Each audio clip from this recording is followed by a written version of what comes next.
Speed. Road. Snakes. What happened with snakes? I'm Spartacus! I'm Batman. I am the Father. You know, when you look across the whole history of cinema, getting everyone to agree on a film, that's maybe the rarest thing you can find.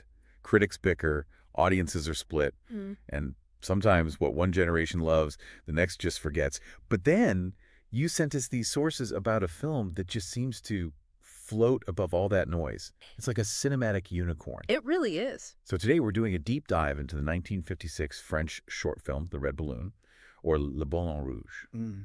We want to figure out how this movie, with hardly any dialogue, just a boy and this balloon that seems alive, didn't just win awards, but grab this immediate, lasting, worldwide popularity. Critics, audiences, they still talk about it, almost 70 years on. And it's the immediacy of that praise that's really striking, isn't it? The sources point out how unusual that kind of agreement is. Normally a film, it needs years, decades sometimes, for its reputation to really set. Right. But The Red Balloon, it just clicked instantly. It's a short film. It looks simple on the surface. It's not even in English, but somehow it just connected right away. And when we say connected, we're talking about this incredible cinematic Triple Crown, all bagged in 1956.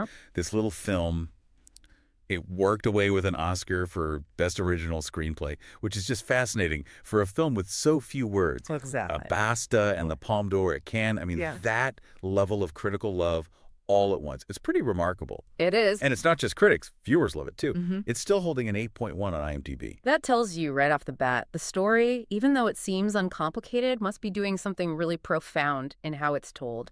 It manages to get past language, past culture, all because of its visual poetry. And that poetry, well, it really starts with the main character, the anchor, Pascal. Okay, right, let's set that up. So we meet Pascal. He's just a young boy in Paris. And the sources describe this moment where he finds this big, bright, almost startlingly red balloon tied to a lamppost. So Pascal climbs up, unties it, and well, that's the start of their friendship. And this is really where the whole idea takes off, isn't it? It goes beyond just, a kid finding a toy.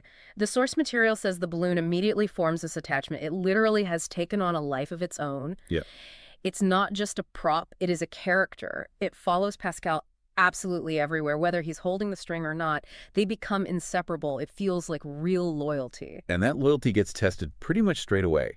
Which actually gives us some of the early laughs, like the bit when Pascal gets home to his family's apartment. Oh, that's great. His mother just decides, nope, this giant red thing is not staying inside. So she opens the window, lets it go, probably thinking he'll just drift off over Paris. But it doesn't, does it? The balloon just flat out refuses to leave. Instead of floating away, it just hangs there. Stubbornly, right outside the upstairs window, waiting for Pascal to come get it. It's like this silent little act of defiance against adult rules. Totally. And the humor keeps going. When Pascal tries to sneak it into school, this bright red balloon just hilariously dodges the stern schoolmaster who's trying to grab it, always floating just out of his reach. It's got personality.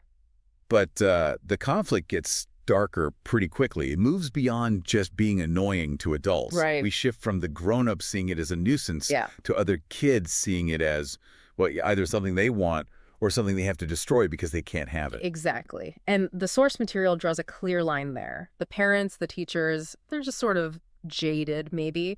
But the older boys in the neighborhood, they're genuinely malicious.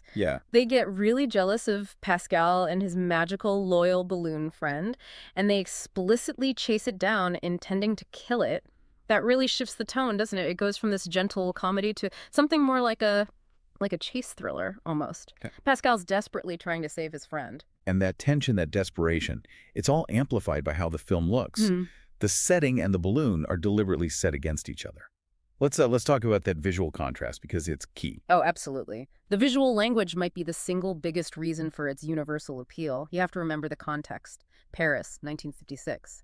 The sources describe it as a city still showing the visible scars of the Second World War. It's definitely not the Paris of postcards. This is post-war Paris. And it's shot in these muted tones, lots of grays and blues. It looks tired and run down. There are even shots, specific ones, showing streets that lead right to these crumbling ruins. The whole feel is heavy.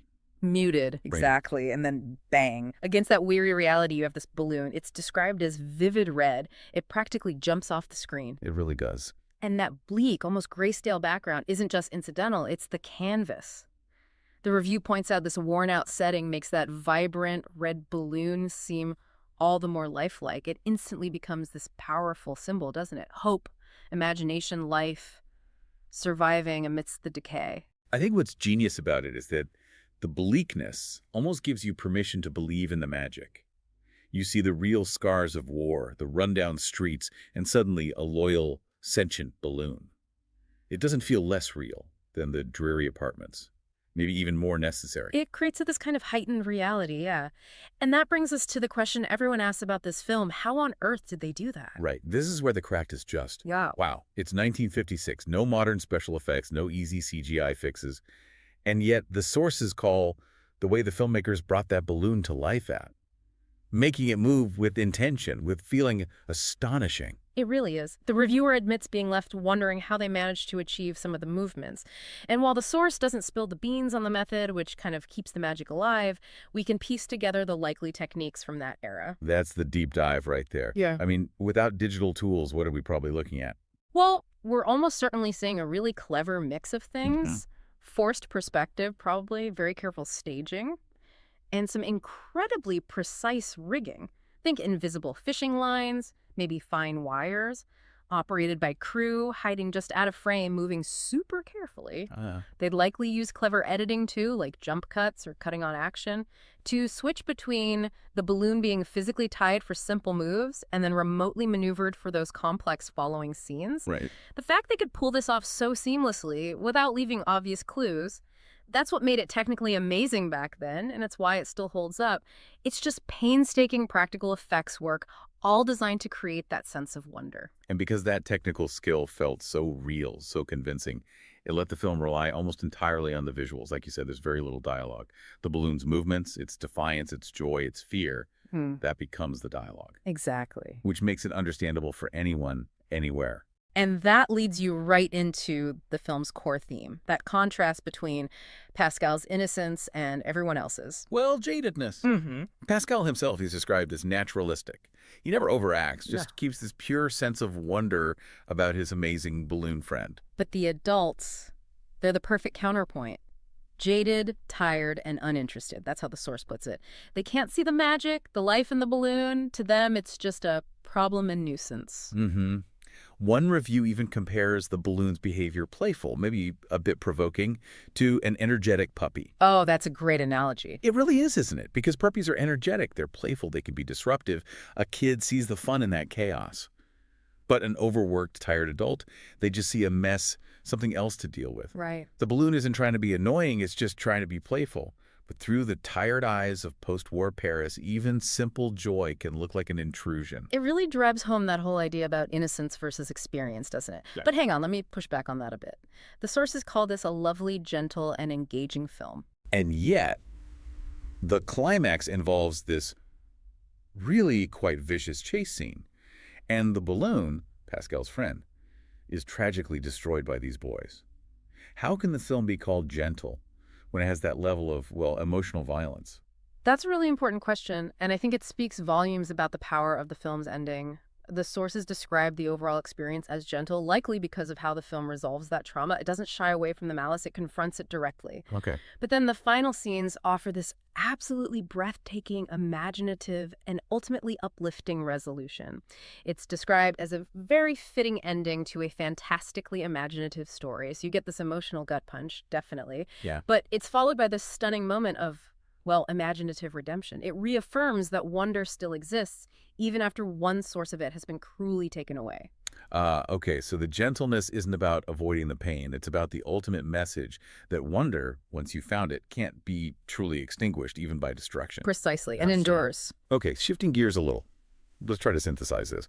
What are the main takeaways for you, for the listener? We've hit on its rare critical success, that amazing visual contrast, the bright red against the gray post-war scars, and the sheer technical skill involved in making that balloon feel alive without modern tricks. I think fundamentally it comes down to perspective.